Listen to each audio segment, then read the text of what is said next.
Mas queria aproveitar também essa sanha de convites que tem acontecido, não apenas nessa comissão, num conjunto de comissões da Câmara, para falar de um requerimento, o requerimento 57/2023, que foi aprovado numa sessão anterior dessa comissão, relativo ao Felipe Neto.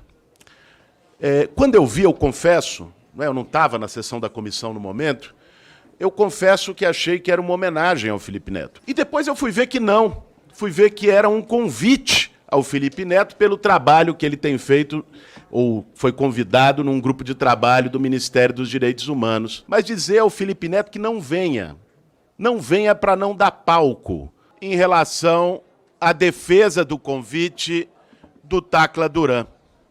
Foi falado aqui de inversão de valores. Eu acho muito engraçado.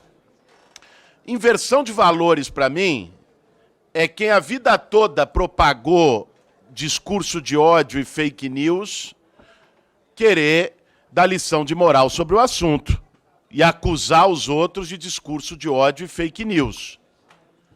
Aliás, reitero aqui minha solidariedade ao Felipe Neto e a homenagem que faremos, viu, presidente, a ele nessa casa.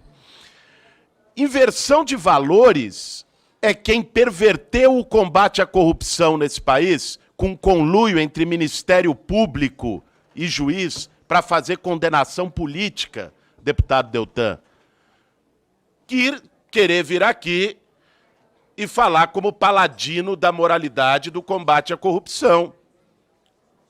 Inversão de valores, deputado Deltan, é o grupo de lavajatistas que se dizia independente, que não fazia jogo político. Depois, o juiz que condenou o favorito a uma eleição com base num PowerPoint virá ministro dele 6 meses depois, Jorge Sola.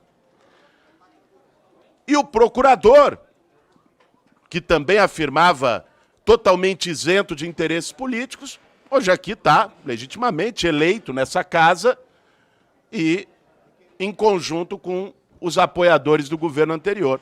Isso é inversão de valores.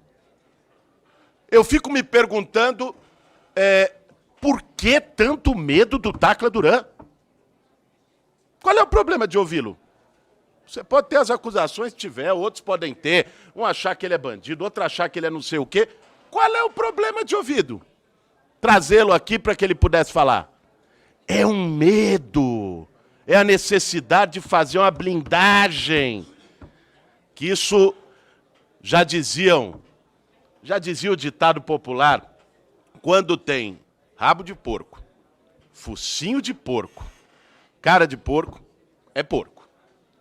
Então, tem alguma coisa aí que não querem trazer à baila para ouvir o Tacla Duran.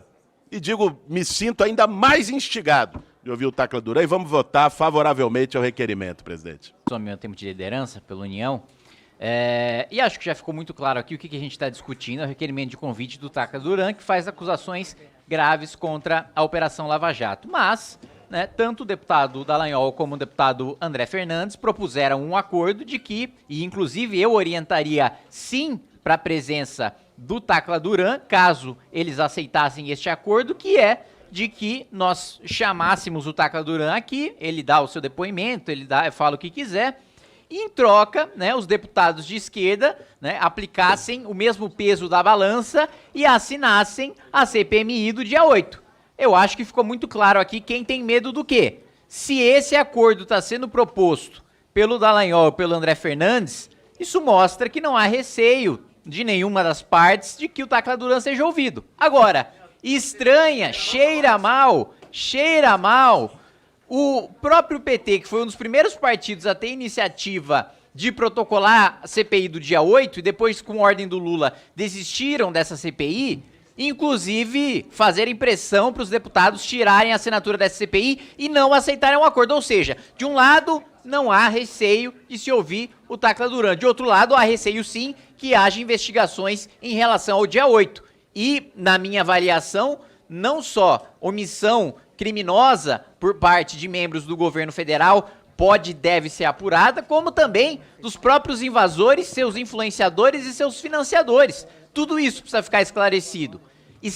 Me estranha muito o governo ser contra essa CPMI.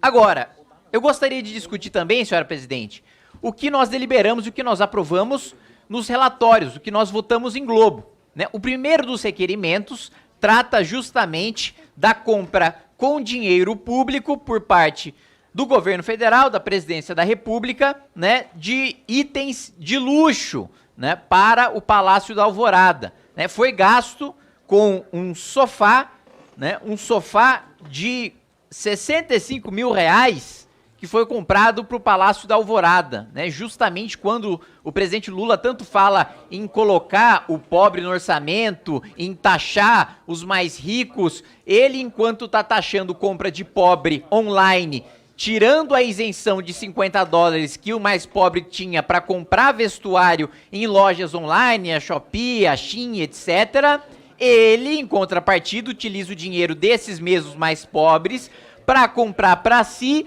um sofá que tem até controle remoto. Olha, eu não discordo que o presidente da República, que o Palácio da Alvorada, o Palácio do Planalto, tenham bons móveis, né? A gente está falando da expressão máxima do país no Poder Executivo. Agora, um sofá com controle remoto é um pouco demais, né? Não vejo necessidade disso, e mesmo tendo visitado, né, países desenvolvidos na Europa, tendo visitado o Japão, tendo visitado os Estados Unidos, não encontrei nenhum paralelo em nenhuma embaixada ou nenhum palácio governamental como um sofá desses, né, para você definir a posição exata da sua cabeça e da sua perna, né? Para além disso, né, é o mesmo Lula que diz que a classe média ostenta, é o sujeito que vai lá numa manifestação e publicamente exibe o seu relógio de dezenas de milhares de reais e depois a sua equipe tenta pagar no Photoshop. É esse mesmo sujeito que diz que a classe média ostenta e que nossa elite é escravista, né? Ele que se utiliza desses expedientes para obter, né, benefícios que no final das contas não é a alegação de que é um patrimônio da União. Esse é um uso do presidente da República pessoal e que não se sustenta.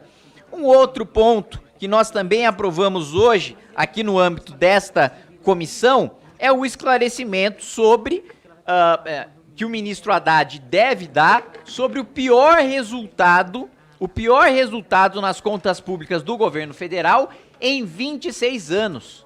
E eu até adicionaria um tema a mais: o aumento do desemprego desde janeiro até hoje.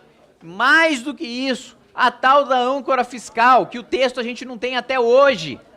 A gente não tem até hoje esse texto. Foi feita uma apresentação lá, 10 slides era para falar que o pobre está no orçamento, um era para falar que precisa ter aumento de imposto, o outro era para falar que mesmo com aumento de imposto o país ia crescer. Sendo que todo mundo sabe, assim, apesar do Lula dizer que os livros de economia estão superados sem nunca ter lido um deles sequer, né, fato é que os tributos, principalmente quando passam de 150 bilhões de reais, como diz o Fernando Haddad, são recessivos, causam crise, né?